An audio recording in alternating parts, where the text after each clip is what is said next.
On the tab Insert, activate the command Attach on panel reference. Select the drawing and open.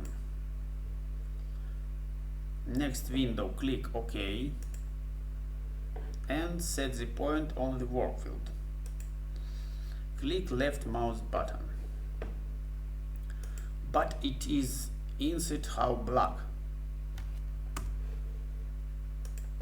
We have some layer, but we can't use it.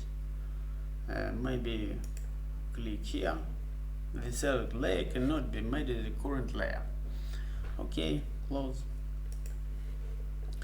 Next step, customize quick access toolbar,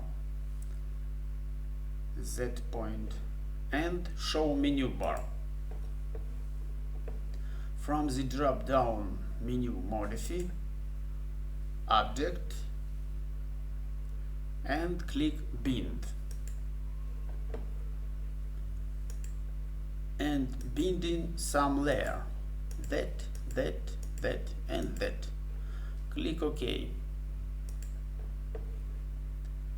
Now